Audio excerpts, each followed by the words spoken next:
नमस्कार दोस्तों, स्वागत है आप सभी का एक बार फिर से संज्ञान कोचिंग क्लासेस में। आज की क्लास के अंदर हम डिस्कस करेंगे घनमूल क्यूब रूट। घनमूल की मैं आपको एक बहुत अच्छी ट्रिक बताने वाला हूं, जिससे आप किसी भी संख्या का घनमूल सिर्फ 3 से 5 सेकंड के अंदर बड़ी आसानी से निकाल सकते हो। यानी एक ऐसी ट्रिक, एक ऐसा मेथड, एक ऐसा तरीका जहां हमें घनमूल निकालने के लिए पेन भी उठाने की ज़रूरत नहीं पड़ती है। ठीक है, तो क्या तरीका है देखो। सबसे पहले वो ट्रिक पढ़ने से पहले अपने को घनमूल से संबंधित और घन से संबंधित बहुत छोटी छोटी बातों की जानकारी होनी चाहिए। तो सबसे पहले तो हमें कम से कम 11 तक के क्यूब तो याद होने ही चाहिए। तो क्या क्यूब है 11 तक की, वो देखो आप। सबसे पहले है 1 क्यूब इज 1, यानी 1 का क्यूब क्या होता है 1। 2 का क्यूब यानी 2 का घन कितना होता है 8। 3 का क्यूब कितना होता है 27। 4 का क्यूब कितना होता है 64। 5 का क्यूब कितना होता है 125। 6 का क्यूब कितना होता है 216। 7 का क्यूब कितना होता है 343। 8 का क्यूब कितना होता है 512। 9 का क्यूब कितना होता है 729। 10 का क्यूब कितना होता है 1000। 11 का क्यूब कितना होता है 1331। कम से कम 11 तक के तो याद रखना ही है आपको, ठीक है। और 12 का जो क्यूब होता है वो होता है 1728, ठीक है। और एक 15 का आपको पता ही है 3375 होता है। यानी कम से कम हमें 11 तक के या 12 तक के क्यूब तो आने ही चाहिए, ठीक है। ये क्यूब है अपने 11 तक के। क्लियर बात हुई। अब देखो, संख्याओं के क्यूब या घन के अंदर कुछ ऐसी बातें होती हैं जो बहुत यूनिक होती है। क्या होती है देखो, हमें पता होना चाहिए इन घन संख्याओं के इकाई अंक के बारे में। यानी हमें इकाई अंक का ज्ञान होना चाहिए, इसका क्या है। तो इकाई अंक के अंदर यहाँ पे 3 स्थितियां बनती है। Case number 1, case number 2 and the case number 3। 3 case बनते हैं बेटा। क्या बनते हैं देखो ध्यान से। इन क्यूब को आप ऑब्जर्व करो, काफ़ी कुछ सीखने को मिलता है। क्या मिलता है, मैंने ये देखा कि किसी भी संख्या का इकाई अंक अगर 1 है तो उसके घन का इकाई अंक कितना है 1। अगर किसी संख्या का इकाई अंक 4 है तो उसके घन का इकाई अंक भी कितना है 4। अगर किसी संख्या का इकाई अंक 5 है तो उसके घन का इकाई अंक भी कितना है 5। किसी संख्या का इकाई अंक 6 है तो घन का भी कितना है 6। 9 है तो इधर 9, 0 है तो इधर 0, और 1 का तो मैंने बता ही दिया कि 1 है इकाई अंक, तो संख्या के घन का इकाई अंक भी कितना होगा 1 ही होगा। यानी हमने क्या सीखा, हमने ये सीखा कि यदि किसी संख्या का इकाई अंक, यदि किसी संख्या का इकाई अंक 0, 1, 4, 5, 6, 9 हो तो उसके घन या घनमूल यानी क्यूब या क्यूब रूट, घन या घनमूल का इकाई अंक भी समान रहता है। इकाई अंक समान रहता है मतलब क्या हुआ कि अगर आपके सामने ऐसी कोई संख्या आती है जिसका इकाई अंक 0, 1, 4, 5, 6, 9 है तो उसकी घन या घनमूल का इकाई अंक क्या होगा समान। मतलब कि किसी भी संख्या का अगर इकाई अंक 0 है तो उसके घन या घनमूल का इकाई अंक भी क्या होगा 0 होगा। अगर किसी संख्या का इकाई अंक 1 है तो उसके घन का इकाई अंक भी क्या होगा 1। ऐसे 4 में क्या होगा 4, 5 में क्या होगा 5, और 6 में क्या होगा 6, और 9 में क्या होगा। तो किन्हीं भी संख्याओं का अगर इकाई अंक 0, 1, 4, 5, 6, 9 है तो उसके घन या घनमूल का इकाई अंक भी क्या होगा समान ही होगा। ठीक बात है यहाँ तक, ठीक है। ये आपका क्या है केस नंबर 1, स्थिति नंबर 1। अब हमने बात कर ली 0, 1, 4, 5, 6, 9 के बारे में। तो अब डिजिट हमारे पास क्या बची 2, 3, 7, 8, 4 डिजिट और बची। इनका क्या केस है वो देखो आप। ये तो मिटा देता हूं मैं। देखो केस नंबर 2।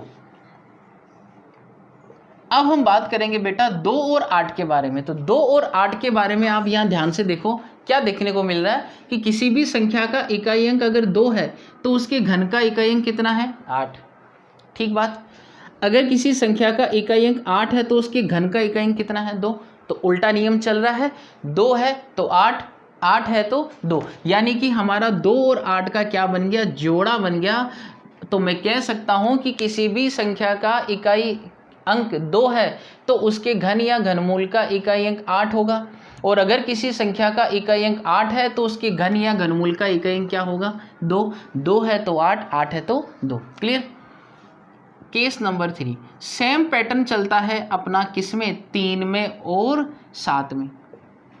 किसी संख्या का इकाई अंक 3 है तो उसके घन का इकाई अंक 7 होगा, और अगर किसी संख्या का इकाई अंक 7 है तो उसके घन का इकाई अंक क्या होगा? 3 होगा। तो मतलब कि किसी भी संख्या का इकाई अंक 3 है तो उसके घन या घनमूल का इकाई अंक 7 होगा, और अगर किसी संख्या का इकाई अंक 7 है तो उसके घन या घनमूल का इकाई अंक क्या होगा? 3 होगा। अब ये दोनों जोड़े आपको याद रखने हैं, क्योंकि वो याद नहीं रख पाओगे 0, 1, 4, 5, 6, 9।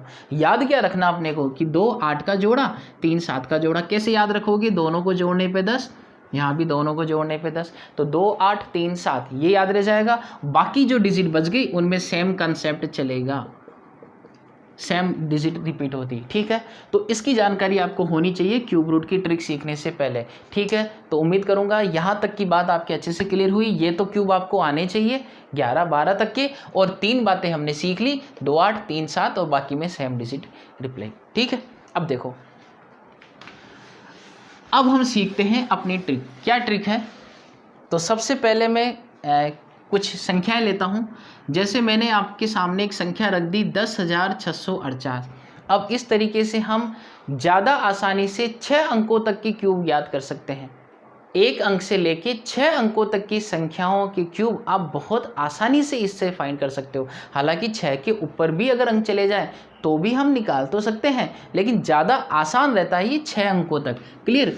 अब देखो क्या करना है आप लोगों को, दाईं तरफ से राइट साइड से 3 अंकों के समूह बनाने हैं, यानी राइट साइड से 3 अंकों का ग्रुप बनाना है। तो मैंने पहला ग्रुप बना दिया 3 अंकों का 648।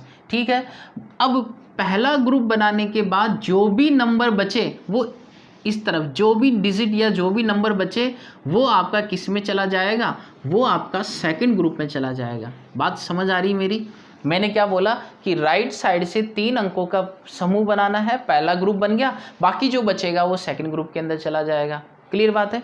अब देखो पहला ग्रुप क्या होगा? पहला ग्रुप हमें बताएगा कि इसके घनमूल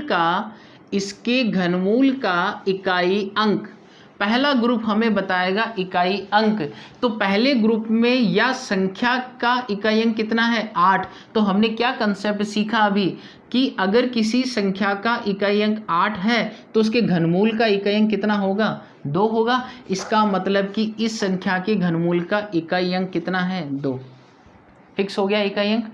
अब दहाई का अंक क्या होगा ये हमें कौन बताएगा? ये हमें ये सेकंड ग्रुप बताएगा। आप ये देखो कि आपके सेकंड ग्रुप में जो संख्या लिखी है वो किन 2 नंबर के क्यूब के बीच में आती है, यानी आपके सेकंड ग्रुप में संख्या कितनी है? 10। तो आप ये देखो कि 10 किन 2 संख्याओं के घन के बीच में आता है। तो हमने देखा कि 10 8 से तो ज़्यादा है बट 27 से कम है, इन 2 के बीच में आ रहा है। यानी मैं कह सकता हूँ कि जो 10 है वो 2 के क्यूब से तो ज़्यादा है बट 3 के क्यूब से क्या है? कम है। यानी 2 और 3 के क्यूब के बीच में आ रहा है ना। 2 का क्यूब कितना? 8, 3 का क्यूब 27 के बीच में आ रहा है। इन 2 और 3 में से छोटी संख्या कौन सी है? 2। तो आपके दहाई का अंक क्या हुआ? 2। यानी कि 10,648 का घनमूल कितना होगा? 22 होगा। ठीक है, तो विद इन 3 सेकंड या 5 सेकंड के अंदर आप ये बता सकते हो कि इस संख्या का घनमूल क्या होगा। क्लियर बात है? ठीक है, अब हम कुछ संख्याएं लेते हैं और प्रैक्टिस करते हैं ताकि बात अच्छे से क्लियर हो जाए। देखो जैसे मैंने एक संख्या ली 4 6 6 5 6 ये संख्या ली मैंने और मैंने कहा कि भैया इसका घनमूल निकाल के बताओ। आपने क्या किया, दाईं तरफ से 3 का ग्रुप बनाया, या फर्स्ट ग्रुप बना, बचा हुआ नंबर किस में चला गया, सेकंड ग्रुप में। पहला ग्रुप हमें क्या बताएगा, इकाई अंक बताएगा। किसी भी संख्या का इकाई अंक अगर 6 है तो उसके घनमूल का इकाई अंक भी क्या होगा, 6। केस नंबर 1 में गया, ठीक है। अब देखो सेकंड ग्रुप क्या बताएगा, दहाई अंक 46 किन दो नंबर के बीच में आता है, तो बेटा 46 आपका आता है 27 और 64 के बीच में। तो 3 क्यूब 4 क्यूब के बीच में आता है, छोटा नंबर क्या है 3, तो आपका इसका घनमूल कितना हुआ 36। बोलो बात क्लियर हुई। तो कितना आसान था, बहुत जल्दी हमने कर लिया इसको। और मेरे ख्याल से ये भी ज़रूरत नहीं है कि हमें यहाँ पेन चलाना पड़े। इकाई अंक क्या है इसका 6, घनमूल का एक अंक भी क्या होगा 6। 3 का ग्रुप बनाया, सेकंड ग्रुप में क्या है 46 किन दो के बीच में आता है, 3 क्यूब 4 क्यूब के बीच में, छोटा क्या है 3 इसका आंसर हो गया, ठीक है। अच्छा ये तो आपने बता दिया कि भैया एक फर्स्ट ग्रुप ये है, सेकंड ग्रुप ये है। मान लो कि सेकंड ग्रुप बने ही ना, जैसे मैं कह दूं कि 343 का क्यूब बताओ, तो इतना तो आपको आता ही है। मैंने कहा 11-12 तक के क्यूब तो याद ही रखो, ठीक है। फिर भी देखो कैसे करें इस तरीके से। देखो मुझे निकालना है किसका, 343 का। तो मैंने क्या किया, दाईं ओर से ग्रुप बना दिया। फर्स्ट ग्रुप तो मेरा कंप्लीट हुआ। अब सेकंड ग्रुप के लिए तो क्या कोई संख्या नहीं है, तो मैं क्या कर दूंगा 0 चिपका दूंगा। तो सेकंड ग्रुप में क्या हुई, अपनी संख्या 0 हो गई। लिख सकते हैं हम किसी भी संख्या के पहले कितने भी 0 लगा सकते हैं, कोई फर्क नहीं पड़ेगा। तो सेकंड ग्रुप में क्या आ गया, अब 0 आ गया। अच्छा पहला ग्रुप में इकाई अंक कितना है 3 का नियम क्या कहता है कि अगर इकाई अंक 3 है संख्या का तो घनमूल का क्या होगा 7 होगा। सेकंड ग्रुप क्या है 0 किन दो नंबर के क्यूब के बीच में आता है, तो 0 आता है 0 के क्यूब से इक्वल एंड ग्रेटर, ठीक है। तो 0 के क्यूब से बराबर या बड़ा है, या 1 के क्यूब से छोटा है, तो इसका दहाई का अंक यानी दोनों में से छोटी संख्या क्या हुई 0। तो 0 0 7 का मतलब कितना होता है 7, चेक कर लो 7 का क्यूब होता है 343। क्लियर बात है। तो सेकंड ग्रुप के अंदर अगर 0 बच जाए तो हमें 0 को ही लिख देना है यहाँ पे, ठीक है। हम ये भी चेक नहीं करेंगे किससे ज़्यादा किससे कम है, ठीक है, क्योंकि 0 की इक्वल ही होगा वो, इसलिए बात है। तो इसका आंसर क्या हुआ 07 यानी कि 7। तो ये तरीका था क्यूब रूट फाइंड करने का। उम्मीद करूँगा कि ट्रिक आपको समझ भी आई होगी और अच्छी भी लगी होगी। तो चलिए ऐसे ही कुछ इंटरेस्टिंग बातों के साथ मिलते हैं फिर अगले वीडियो में।